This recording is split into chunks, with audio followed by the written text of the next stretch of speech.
एक तरफ कृषि कानूनों के विरोध में किसान लगातार प्रदर्शन कर रहे हैं तो दूसरी तरफ बीजेपी में बैठकों का दौर भी जारी है। इस बीच कैथल में बीजेपी पार्टी के ऑफिस में ओबीसी जिला मोर्चा की बैठक का आयोजन किया गया, जिसमें ओबीसी मोर्चा के जिलाध्यक्ष प्रवीण प्रजापति और बीजेपी पार्टी के जिलाध्यक्ष अशोक गुर्जर मौजूद रहे।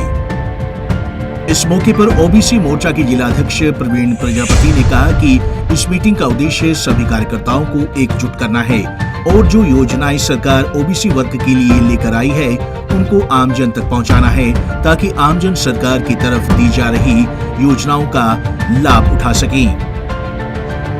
मीटिंग का मुख्य उद्देश्य ये है कि पिछले दिनों नए दायित्व जो मिले हैं, मुझे भी नया दायित्व जिले का मिला है, तो उस संदर्भ में संगठन का पुराने और नए कार्यकर्ताओं से एक बार मिलन और संगठन के बारे में चर्चा करना मुख्य उद्देश्य आज की। जैसा कि हमारे प्रदेश अध्यक्ष माननीय मुख्यमंत्री मनोहर लाल खट्टर जी और प्रधानमंत्री जी की जो आम जन के लिए जो योजनाएं हैं, ओबीसी मोर्चा के लिए जो ओबीसी के लोगों के लिए जो योजनाएं प्रधानमंत्री जी ने लागू की हैं, उनको जन जन तक पहुंचाना संगठन के माध्यम से, और सरकार के प्रति, संगठन के प्रति, भाजपा के प्रति लोगों का रुझान एक तरफा करना, उनकी योजनाओं को जन जन तक पहुंचाना और उनको लागू करवाना, ये प्रयास रहेगा।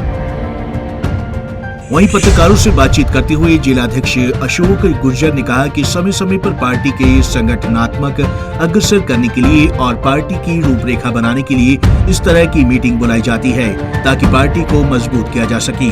ओबीसी मोर्चा का मुख्य उद्देश्य भारत के प्रधानमंत्री नरेंद्र मोदी और हरियाणा के मुख्यमंत्री मनोहर लाल द्वारा ओबीसी वर्ग के लिए चलाई गई योजनाओं को ओबीसी वर्ग तक पहुँचाना है, ताकि वे इन योजनाओं का लाभ ले सके। कुरुक्षेत्र के बहुत ही लोकप्रिय सांसद आदरणीय नायब सिंह सैनी जी बजट के विषय पर यहाँ पर प्रेस वार्ता करने के लिए पीडब्ल्यूडी रेस्ट हाउस में पहुँचे थे और बहुत से अन्य लोग भी उनसे मिलने के लिए आए थे और सभी लोग मिले भी हैं। उन्होंने अपनी वार्ता यहाँ पर की, प्रेस वार्ता यहाँ पर की, और अन्य लोगों से भी वो 4-4, 5-5 लोगों का एक डेलीगेशन था, समाज के सभी अन्य वर्गों का था, तो उनसे वो मिले भी हैं। उनसे उनके कोई काम थे, वो भी उन्होंने फ़ोन के माध्यम से उनको फ़ोन कॉल्स किए हैं प्रशासनिक अधिकारियों को। लेकिन जो भी व्यक्ति मिलने के लिए आया था, किसी को रोका नहीं गया। लेकिन जैसे ही बाहर जो किसान आंदोलन कर रहे हैं, उनके कुछ यहाँ पर कुछ लोग थे, वो विरोध करने के लिए आए थे, वो मिलने के लिए नहीं आए थे। और आपने देखा भी होगा, वो केवल 10 से 12 लोग थे और आप लोगों ने, आप मीडिया के साथी भी वहाँ पर थे कि हम सांसद का घेराव करेंगे, उनकी गाड़ी को रोकेंगे और उनके साथ धक्का मुक्की करने की उनकी योजना थी। और आपने देखा भी होगा कि वो मिलने के लिए नहीं आए थे, उनके हाथों में काले झंडे भी नहीं थे, उनके हाथों में काले लिफाफे थे। इसका मतलब क्या था कि जैसे उनको सांसद जी का पता चला, वो तुरंत आ गए और उनके हाथों में काले झंडे भी नहीं थे, तो उन्होंने मार्केट से जाकर के काले लिफाफे लिए, उनको लहराया गया और उनकी गाड़ी के आगे आए।